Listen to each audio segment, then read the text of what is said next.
Jangan lupa like, subscribe, dan share ya. Kalau masalah salafi wahabi ini istilah, ya Allah, ini fitnah teman-teman sekalian. Ini fitnah. Dari mana istilah wahabi ini? Dari mana istilah salafi ini? Ini fitnah.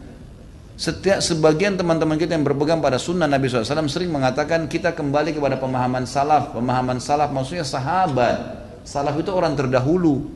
Dikatakan pesantren salafiyah, pesantren yang dulu, tradisional gitu kan. Jadi itu pemahaman kembali kepada salaful ummah. Hanya itu. Begitu dikatakan kembali kepada salaf sahabat, oh ini kelompok salafi namanya. Nisbatkan. Dari mana ini penisbatan ini gitu kan? Kemudian wahabi. Apa wahabi ini? Dari mana istilah ini?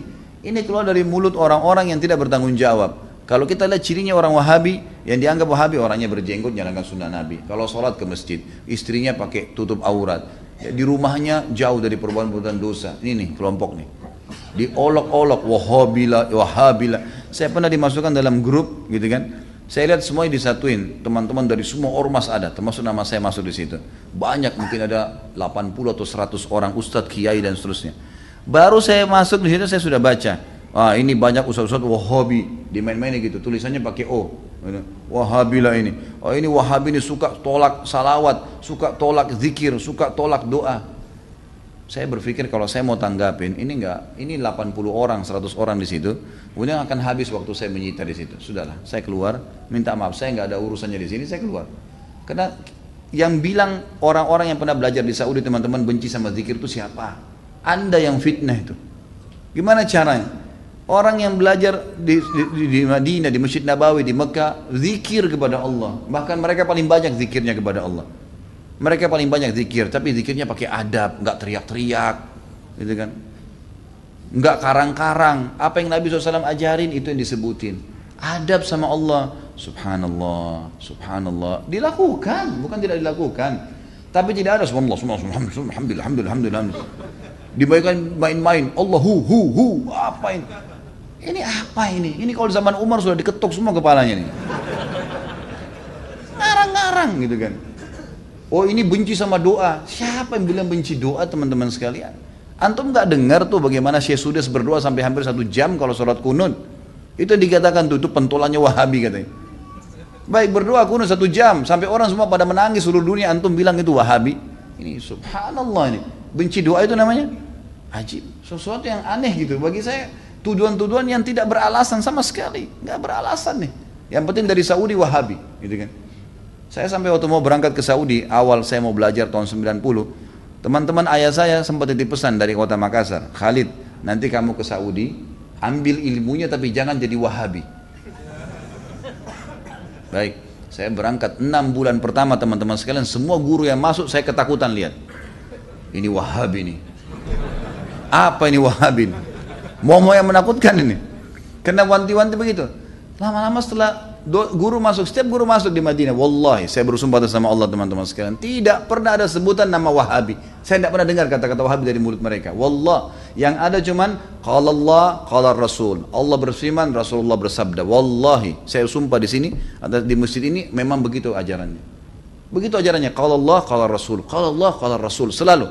Atau diikuti dengan penjelasan Ibnu Abbas, sahabat, Ibnu Umar, sahabat. Nih pemahamannya mereka, ini pemahamannya sahabat tentang ayat ini, tentang hadis ini. Itu yang kita pelajarin. Dan kalau ada masalah fikih didatangkan 4 madhab semua. Imam Syafi'i bilang begini, ini dalilnya. Imam Ahmad bilang begini, ini dalilnya. Imam Malik bilang begini, Abu Hanifah begini, dalilnya. Jelas, semuanya begitu.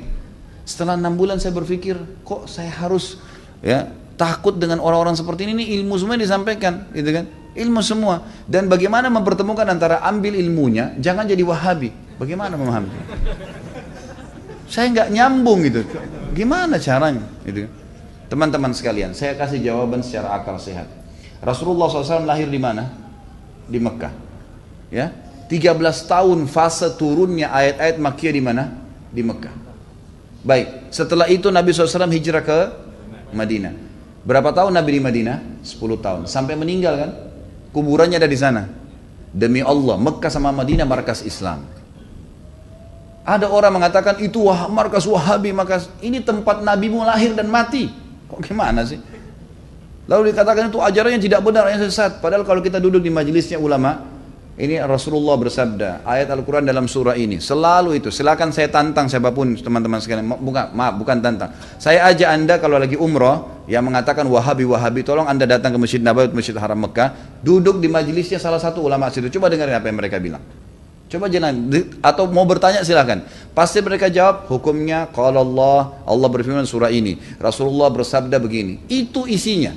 Itulah yang mereka bilang Wahabi. Ini kemurnian agama teman-teman sekalian. Dan kalau anda tidak pertahankan kemurnian agama, lalu siapa yang mau pertahankan? Ini aneh sekali gitu. Ini luar biasa, sebenarnya harus diluruskan. Mudah-mudahan Allah berikan hidayah ya. Banyak orang Islam yang tidak faham, ya, dia kukunya masih panjang, sholatnya masih Senin Kamis, ikut-ikutan Wahabi juga. Bukannya belajar, bukannya nanya, malah ikut-ikutan. Ini fitnah di tengah-tengah kaum muslimin. Kata Nabi SAW, Yahudi terpecah 71 golongan. Nasrani 72, umatku 73, semuanya di neraka.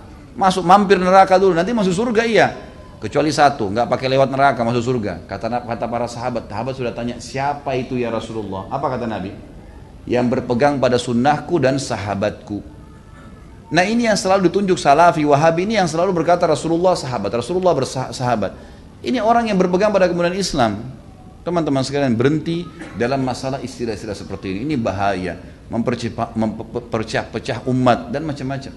Saya lihat beberapa di cuplikan YouTube saya, ada kata-kata di bawah. Oh ini pentulannya Wahabi nih. Ah ini mungkin ISIS nih. Nah ini mungkin ini nih. Ah ini mungkin ini nih. Padahal orang itu tidak kenal saya.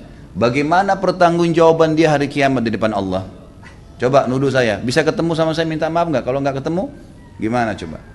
Saya bisa maafin, tapi dalam hukum Islam, kalau seseorang memfitnah saudaranya Muslim, menuduh sesuatu yang dia tidak punya ilmu, kan itu, sudah dimaafin pun pada orang yang melakukan orang-orang yang sedang difitnah, tetap hukum syar'i dia harus minta maaf. Kalau tidak, saya dapat pahala karena memaafkan, dia tetap dihukum sama Allah karena masih belum minta maaf. Variabelnya begitu kan? Hukumnya begitu. Orang mencuri, kan itu. Kemudian dia tidak kembalikan haknya orang, tetap dihukum, nggak bisa. Maka teman-teman berhenti dari fitnah ini. Kita ikut-ikutan. Ini dikatakan teroris, oh kita juga ikut-ikutan teroris semua. Ini garis keras, ini kita katakan garis keras. Belajar, kita punya mata bisa melihat, telinga bisa mendengar, hati bisa berpikir, bisa merenungi. Dengar dong dulu, gitu kan? Apa yang disampaikan? Kalau disampaikan benar terima, kan itu. Teman-teman yang dituduh dengan istilah ini hanya betul-betul kembali kepada kemudian Al-Quran dan Sunnah. Itu. Coba hadiri pengajiannya pasti selalu kalau Allah, kalau Rasul. Kalau Allah, kalau Rasul. Ini ajaran Islam teman-teman. Gak pernah ada perkataan kata kiai saya, kata guru saya, kata gini, kata gitu. Gak pernah. Anda boleh ikuti ceramah saya. Kalau saya pernah katakan ini kata si fulan, ini sudah jauh. Kalau Allah, kalau Rasul. Ada tanggapan ulama yang merincikan mungkin atau menyampaikan. Itu mungkin. Ini Allahu alam. Mudah-mudahan Allah perbaikin keadaanmu. Kalau masalah salafi itu diambil istilah sebenarnya. Teman-teman kita yang berdakwah sekarang di Indonesia ini berfaham sunnah. Termasuk mungkin pengajian kita ini seringkali dikatakan pengajian salafi, pengajian wahabi. Karena setiap kali dalam pengajian-pengajian ini kita selalu mengatakan salaf ummah. Ada orang-orang terdahulu sebelum kita dari kaum salaf ummah. Salaf ini yang telah mendahului. Itu yang dimaksud sahabat dan tabi'in. Itu yang dimaksud dengan kaum salaf. Ya, kaum salaf. Salaful ummah telah berkata seperti ini para sahabat dan tabi'in. Nah karena sering mengucapkan ada istilah salaf dikatakan kelompok salafi. Padahal sebenarnya tidak ada kelompok ini gitu. Ini cuma istilah sebenarnya diistilahkan gitu kan. Karena ada keluar kalimat itu. Kalau Wahabi ini sebenarnya dulu pernah ada pemahaman keliru ya. Di Maroko berfaham diistilahkan Wahabi. Itu di zaman mungkin masih sudah lama, mungkin zaman Abbasiyah. Kemudian dihancurkan oleh Khilafah Abbasiyah. Dan pemimpinnya sudah dibunuh, dihukum mati, udah habis gitu kan. Nah pemahaman ini memang pemahaman yang tidak benar awalnya. Kemudian setelah ya, pemahaman Syiah banyak ya, diperbaikin, diluruskan di Jazirah Arab ya, dan orang-orang Sunni banyak mengistilahkan ini Syiah, hati-hatilah. Orang Syiah itu mencaci maki, mengkafirkan para sahabat, kecuali Ali dan beberapa orang sahabat Nabi. Sementara ahli sunnah itu malah menghormati semua sahabat termasuk Ali. Tidak pernah ada ahli sunnah mencaci maki Ali radhiyallahu anhu. Kita muliakan dan kita terima. Semua keluarga Nabi SAW kita hormatin. Ya. Kita berikan salam dan salawat setiap kali kita tahiyat kepada mereka. Gitu ya. Nah orang-orang Syiah yang tidak menerima selalu diserang oleh ahli sunnah. Gitu kan. Karena kalau dikatakan sunnah, sunni dan syi'i. Ya, gitu. Sunni itu artinya orang yang mengikuti sunnah. Sebenarnya orang Syiah tidak mau istilah itu melengket pada kita, nggak mau. Karena kalau difaham pemahaman Sunni, berarti orang-orang yang ikuti sunnah Nabi. Syiah berarti yang mengikuti pemahaman Ali, gitu kan? Seperti itu. Jadi pasti orang lebih cenderung memilih, oh berarti pemahaman Sunni dong, ikuti Nabi. Yang ahli sunnah juga menghormati Ali, kok nggak ada masalah, gitu kan? Maka orang-orang Syiah mengeluarkan istilah Wahabi yang tadinya awalnya tidak baik nih, dilempar kepada orang-orang yang faham Sunni. Makanya orang-orang Syiah di Iran itu mengatakan Saudi negeri Wahabi, gitu kan? Maksudnya negeri yang menjalankan sunnah. Kalau dia bilang itu negeri pusatnya Sunni, orang-orang akan dukung pasti. Tapi kalau dikatakan negeri itu negeri Wahabi, orang akan berpikir apa nih Wahabi ini? Bisa saja orang kembali kalau baca sejarah ke histori buruk tentang kisah Wahabi yang awal tuh, yang memang tidak benar, gitu kan? Padahal tidak pernah sama sekali ada istilah Wahabi. Saya tinggal di Saudi, waktu saya mau berangkat pertama, subhanallah, tahun 90, sekolah di Madinah. Waktu itu masih kelas SMA ya. Kemudian ada teman-teman ayah saya sempat mengatakan, nanti Khalid di sana ambil ilmunya, tapi jangan sampai kau jadi Wahabi. Saya berangkat terus terang, saya pikir Wahabi ini momok monster yang menakutkan. Setiap kali ada guru saya masuk, dosen saya masuk, saya selalu ini Wahabi nih. Yang berjenggot ngomong apa nih Wahabi nih. Gitu. Selalu begitu, gitu kan? Karena ayah saya seorang yang dikenal, gitu kan? Seorang yang tokoh masyarakat di Makassar. Jadi pasti mereka tahu saya balik, saya akan gantikan beliau, minimal itu, gitu kan? Maka saya pun berhati-hati sekali. Subhanallah, mungkin 3 bulan sampai 6 bulan pertama itu semua momok yang kayak menakutkan. Tapi setelah saya muhasabah diri saya, enggak pernah orang-orang ini, enggak ada omongan kasar. Dan selalu yang keluar dari mulut mereka, qala Allah, qala Rasul. Allah berfirman, Rasulullah bersabda. Kalaupun dikuatkan, sahabat Abdullah bin Umar berkata, Abdullah bin Abbas berkata, selalu begitu. Enggak pernah ada, ini pendapat saya, oh ini pendapat Wahabi, enggak ada. Kalau orang Syiah selalu, kelompok Syiah, selalu digembar-gemborkan Syiah. Kita enggak pernah, enggak ada begitu. Lalu saya bilang, ini pemahaman yang salah. Kira-kira bagaimana caranya saya ambil ilmunya, saya enggak jadi Wahabi, ini bagaimana modelnya? Enggak bakal nyambung kalau emang ini dikatakan Wahabi, berarti pemahaman ini benar selalu kalau Allah, kalau Rasul. Dari mana nih? Lama-kelamaan saya tamat sampai S1 baru saya paham, oh ini istilah yang digunakan oleh orang-orang Syiah untuk menjauhkan orang bahkan dari pemahaman Sunni yang benar. Siapa kelompok ISIS, Syiah dan Wahabi? Apa fadilah bagi orang yang mati syahid? ISIS tentu kelompok yang mereka membentuk kesatuan, memfokus untuk mendirikan khilafah di Syria dan Baghdad di Irak. Jadi ISIS itu Syria dan Irak, gitu kan, untuk mendirikan negara di sana dengan cara-cara yang mereka lakukan. Sampai sekarang yang saya temukan adalah para ulama menegur perilaku-perilaku mereka, dari cara-cara untuk membunuh semua orang yang tidak faham, gitu kan. Kemudian banyaknya hal-hal yang sekarang ini terbuka. Ada banyak tulisan-tulisan sekarang, artikel dalam bahasa Arab, foto-foto yang ditemukan. Jadi pimpinan-pimpinan mereka ini bersatu satu sama yang lain. Jadi seakan-akan sengaja dibentuk untuk meributkan umat Islam ini, gitu kan? Itu yang lahir. Sekarang ini kayak ribut sekali antara ISIS sama Syiah. Dua-duanya punya pemahaman-pemahaman yang perlu diluruskan, ya. Dan jelas pemahaman mereka dibongkar oleh para ulama dan disampaikan. Jadi memang sebaiknya dijauhi, dua-duanya ini dijauhi.